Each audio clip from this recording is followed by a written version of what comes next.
اعوذ باللہ من الشیطان الرجیم بسم اللہ الرحمن الرحیم۔ سورہ نجم کی 2 آیتیں پڑھ رہا ہوں، آیت نمبر 31، آیت نمبر 32۔ وَلِلَّهِ مَا فِي السَّمَاوَاتِ وَمَا فِي الْأَرْضِ، اور اللہ ہی کا ہے جو کچھ آسمانوں میں ہے اور جو کچھ زمین میں ہے۔ لِيَجْزِيَ الَّذِينَ أَسَاءُوا بِمَا عَمِلُوا وَيَجْزِيَ الَّذِينَ أَحْسَنُوا بِالْحُسْنَى، تاکہ اللہ تعالیٰ برے عمل کرنے والوں کو ان کے اعمال کا بدلہ دے اور نیک کام کرنے والوں کو اللہ تعالیٰ اچھا بدلہ دے، اچھا بدلہ عنایت فرمائے۔ الذین یجتنبون کبائر الاثم والفواحش الا اللمم، ان لوگوں کو جو بڑے گناہوں سے بچتے ہیں اور بے حیائی سے بھی سوائے کسی چھوٹے سے گناہ کے۔ ان ربک واسع المغفرہ، بے شک تیرا رب بہت کشادہ مغفرت والا ہے۔ هو اعلم بكم اذ انشاكم من الارض واذ انتم اجنة في بطون امہاتكم، وہ تمہیں بخوبی جانتا ہے جبکہ اس نے تمہیں زمین سے پیدا کیا اور جبکہ تم اپنے ماؤں کے پیٹ میں بچے تھے۔ فَلَا تُزَكُّوا أَنفُسَكُمْ، پس تم اپنی پاکیزگی آپ بیان نہ کرو۔ هُوَ أَعْلَمُ بِمَنِ اتَّقَى، وہی پرہیزگاروں کو خوب جانتا ہے۔ تھوڑی سی تشریح سنیے۔ آج کل بے حیائی کے مظاہرے چونکہ بہت عام ہو گئے ہیں، اس لیے بے حیائی کو تہذیب سمجھ لیا گیا ہے، حتیٰ کہ اب مسلمانوں نے بھی اس تہذیب بے حیائی کو اپنا لیا ہے۔ چنانچہ گھروں میں ٹی وی، وی سی آر وغیرہ عام ہے۔ عورتوں نے نہ صرف پردے کو خیر بات کہہ دیا ہے بلکہ بن سنور کر اور حسن و جمال کا مجسم و اشتہار بن کر باہر نکلنے کو اپنا شعار اور وتیرہ بنا لیا ہے۔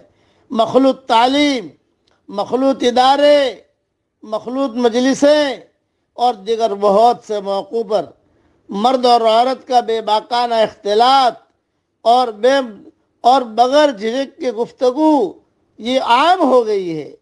اس درا حال ہے کہ یہ سب فواحش میں داخل ہیں جن کی بابت یہاں بتلایا جا رہا ہے کہ جن لوگوں کی مغفرت ہونی ہے وہ کبائر اور فواحش سے اجتناب کرنے والے ہوں گے، نہ کہ ان میں مبتلا ہوں گے۔ اور یہ ایک جملہ کا الا اللمم، لمم کے لغوی معنی ہے کم اور چھوٹا ہونا، اسی سے اس کے استعمالات ہیں۔ علم بالمکان، مکان میں تھوڑی دیر ٹھہرا۔ علم بالطعام، تھوڑا سا کھایا۔ اسی طرح کسی چیز کو محض چھو لینا یا اس کے قریب ہونا یا کسی کام کو 1 مرتبہ یا 2 مرتبہ کرنا، اس پر دوام اور استمرار نہ کرنا یا محض دل میں خیال کا گزرنا، یہ سب صورتیں لمم کہلاتی ہیں۔ فتح القدیر میں یہ مضمون لکھا ہوا ہے۔ اس مفہوم اور استعمال کی روح سے اس کے معنی صغیرہ گناہ کی کیے جاتے ہیں، جس کا مطلب یہ ہے کہ کسی بڑے گناہ کے مبادیات کا ارتکاب، لیکن بڑے گناہ سے اجتناب کرنا یا کسی گناہ کا 1-2 مرتبہ کرنا پھر ہمیشہ کے لیے اسے چھوڑ دینا، یا کسی گناہ کا محض دل میں خیال کرنا لیکن عملاً اس کے قریب نہ جانا، یہ سارے صغیرہ گناہ ہوں گے جو اللہ تعالیٰ کبائر سے اجتناب کی برکت سے معاف فرما دے گا۔ یہ مضمون کئی کتابوں کا خلاصہ میں نے بیان کر دیا، اس لیے بڑے گناہوں سے بھی بچنا، چھوٹے گناہوں سے بھی بچنا۔ اب پڑھ لیجئے میرے ساتھ، اللہم انی اسألک من کل خیر خزائنہ بیدک وأعوذ بك من كل شر خزائنه بيدك. یہ حدیث شریف کی دعا ہے، اس کا ترجمہ میں نے میری کتابوں میں لکھ دیا، حوالے بھی لکھ دیے ہیں، ترجمہ ہی پڑھ لیجئے. اے میرے پیارے اللہ، جتنا خیر تیرے خزانے میں ہے